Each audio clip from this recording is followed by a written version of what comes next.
old displays, first of all, looked shabby. They looked very old-fashioned. And they reflected one dominant theme, and that was the history of style. And we knew very well that we served very limited audiences rather well. But for wider audiences who might come once or twice in a lifetime to the museum, that we rather left them out in the cold. It was as if we were showing the history of British design, completely ignoring all the changes in approaches to design history and to history that had been taking place over the last 30 to 40 years. The British Galleries was the largest thing that the V&A had undertaken since the entire museum had been emptied and redisplayed after the Second World War, with 3,000 objects, 3,400 square meters. Those galleries alone are bigger than most museums in this country. It was a vast, vast undertaking. And I think that the size of the project was something that was very daunting for everyone who was working on it. They wanted to turn away from the idea of managing such big projects with big committees and handed the initial thinking over to a triumvirate, if you like, of 3 people. There would be a concept team that would have editorial control, and it would consist of, because I was drafted in myself as a lead curator, someone who was more expert than I was in the history of British design, and an educator. I think I was brought on board because I was a very straightforward, old-fashioned curator, and I knew about the kind of objects that were made between 1500 and 1900 in the British galleries. Now, the inclusion of an educator and an historian in a gallery project was completely new. And what it signaled was, first of all, we were not going to ignore the discourses around British history, that we wanted to have an overall narrative, a grand narrative, a simple story for the galleries. The inclusion of an educator meant that we were going to be very audience-focused. This is one of my favorite rooms, the 18th century one, and it's interesting because we have so many things of the same period and we can see them together. There's silver, there's furniture, there's tapestry, and then, of course, my particular interest is early English porcelain. And we have some wonderful things here. There's Bow, there's Vauxhall, and of course Chelsea. And here, if I'm right, I think is one of my favourite things, number 39. Here we are. Goat and Bee Jug, yes, made in Vauxhall, and it's a direct copy of the Chelsea version of it. And I think that is superb. The initial thinking had to be gone through fairly quickly, and a vision for the galleries established.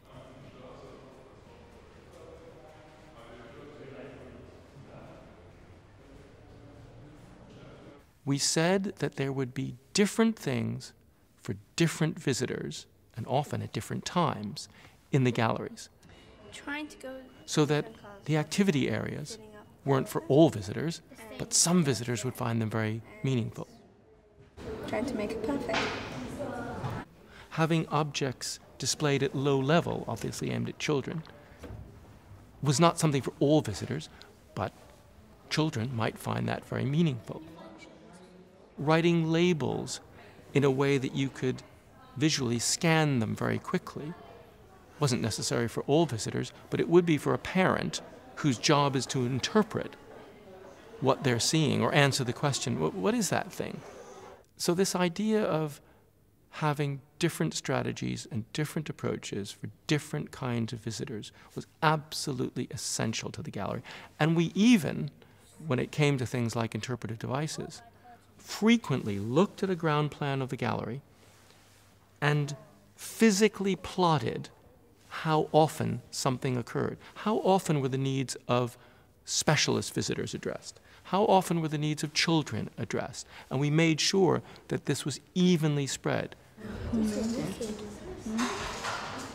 Look at what I Look at this. It kicks up. With a keyhole. Wait, let's see that. Oh!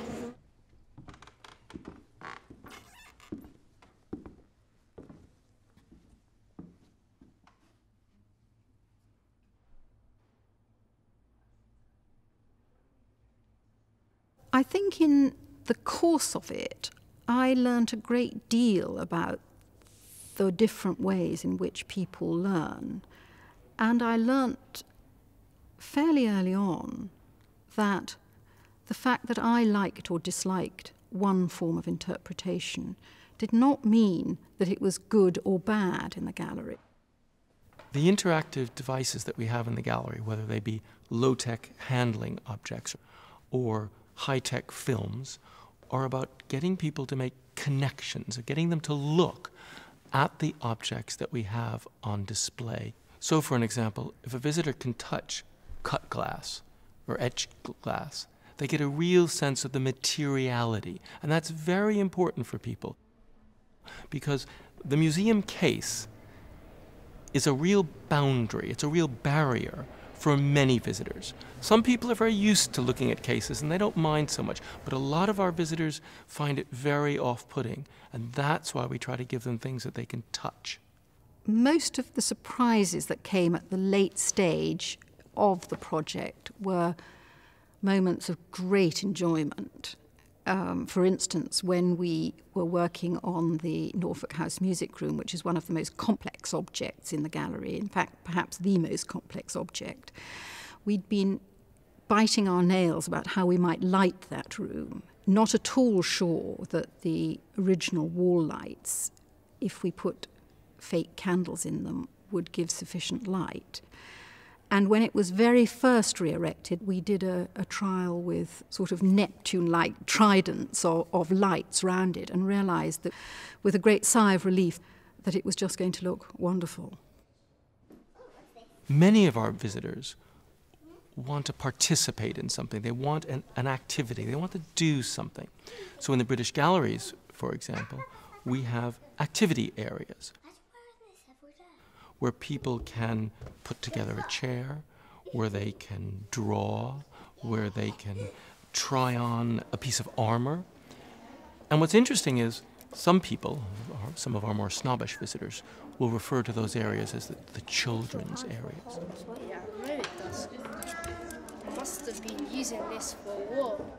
But in fact, adults are the biggest users of those kinds of areas in the museum. I think what's most successful about the British galleries is that using a wide range of interpretation to try to address a wide range of audiences really worked. Looking back on the British galleries with 6-7 years hindsight, one of the things that pleases me is that it has stood up quite well to public use, which is quite a difficult thing to achieve with a very high number of visitors. It continues to please many visitors. I think for some of my colleagues, one of the failures of the galleries was that it didn't attract a different audience demographically.